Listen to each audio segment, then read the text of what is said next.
नमस्कार। चलिए आज मध्यकालीन राजस्थान और उत्तर भारत के एक खास सफर पर चलते हैं।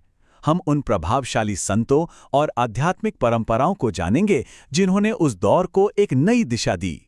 तो सबसे पहला सवाल तो यही उठता है कि आखिर मध्यकालीन भारत में ऐसा क्या हो रहा था कि इतने बड़े और शक्तिशाली आध्यात्मिक आंदोलन ने जन्म लिया। एक ऐसा आंदोलन जिसका असर आज भी महसूस होता है। चलिए इसी को समझने की कोशिश करते हैं। तो एक नज़र डालते हैं कि आज हम क्या-क्या जानने वाले हैं। हम पहले उस दौर के माहौल को समझेंगे और फिर जसनाथी परंपरा, संत दादू दयाल के मार्ग और दादूपंथ, वल्लभ और गोड़िया संप्रदायों के बारे में बात करेंगे और अंत में देखेंगे कि इनकी विरासत आज भी हमारे लिए क्या मायने रखती है। चलिए तो सबसे पहले उस जमीन को समझते हैं जिस पर यह सब कुछ पनप रहा था, और वो जमीन थी भक्ति आंदोलन की। ये एक ऐसी जबरदस्त लहर थी जिसने कहा कि ईश्वर तक पहुंचने के लिए बड़े बड़े पंडितों या मुश्किल रस्मों रिवाजों की कोई जरूरत नहीं है, बस एक सच्चा दिल और सीधी सादी भक्ति ही काफी है। और पता है, इस लहर के केंद्र में एक बहुत ही सरल लेकिन शक्तिशाली विचार था। वो ये कि आध्यात्मिकता किसी एक जाति या किसी ऊंचे वर्ग की जागीर नहीं हो सकती। इसने तो सबके लिए दरवाजे खोल दिए, चाहे कोई समाज में किसी भी पायदान पर क्यों ना खड़ा हो। अब आते हैं हमारी पहली प्रमुख परंपरा पर। यह है जसनाथी संप्रदाय, जिसकी स्थापना महान संत जसनाथ जी ने की थी। जरा सोचिए, सिर्फ 24 साल की उम्र में, जी हां, सिर्फ 24 साल की उम्र में संत जसनाथ जी ने एक ऐसे आध्यात्मिक रास्ते की नींव रख दी थी जो आज तक सदियों बाद भी लोगों को प्रेरणा दे रहा है। और इस संप्रदाय की जो सबसे हैरान कर देने वाली पहचान है वो है इसका अग्नि नृत्य। ये सिर्फ एक नाच नहीं है, ये तो आस्था का, विश्वास का एक ऐसा जीता जागता और शक्तिशाली प्रदर्शन है जहां अनुयायी धधकते हुए अंगारों पर चलते हैं। तो इस रास्ते पे चलने का आधार क्या है? इसका आधार है एक खास आचार संहिता जिसमें कुछ नियम बनाए गए हैं। हाँ, ये 36 नियम, यही जसनाथी जीवन शैली की बुनियाद है, जो उनके हर काम को, उनके हर विश्वास को एक दिशा देते हैं।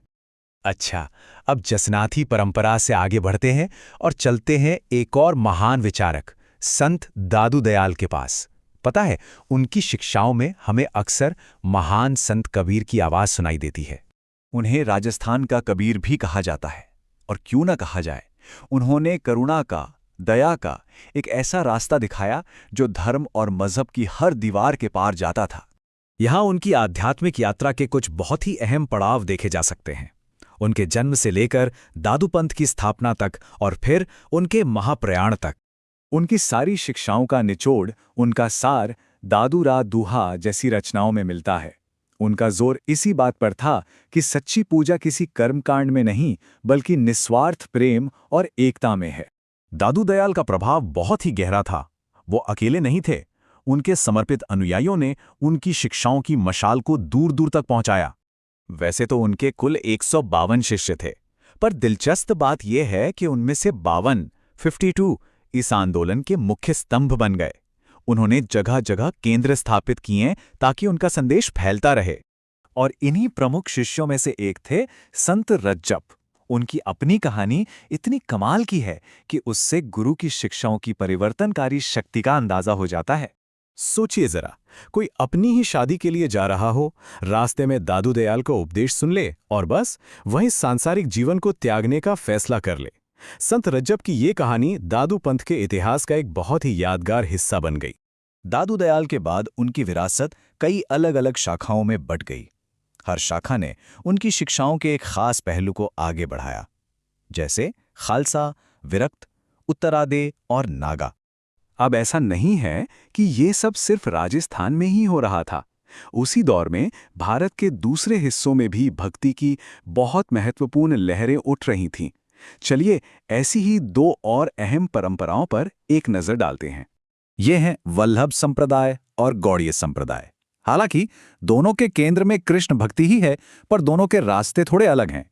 वल्लभ संप्रदाय गृहस्थ जीवन में रहते हुए ईश्वर की कृपा पाने पर जोर देता है, तो वहीं गौड़ीय परंपरा का दिव्य प्रेम का अपना एक अलग ही अनूठा दर्शन है। तो इन सभी अलग अलग विविध परंपराओं को जानने के बाद सवाल ये उठता है कि इनकी सामूहिक विरासत क्या है? ये सब आज हमारे लिए क्यों मायने रखता है? और देखिए, सबसे बड़ी बात यह है कि ये संत सिर्फ धार्मिक गुरु नहीं थे, वे असल में समाज सुधारक थे। उनके प्रेम, समानता और भाईचारे के संदेशों ने भारतीय संस्कृति पर एक बहुत ही गहरी छाप छोड़ी है। और आखिर में ये सब हमें एक सवाल के साथ छूट जाता है कि आज की इस जटिल, इस बंटी हुई दुनिया में इन मध्यकालीन संतों की सादगी, प्रेम और एकता की शिक्षाएं कितनी प्रासंगिक हैं। ये सोचने वाली बात है।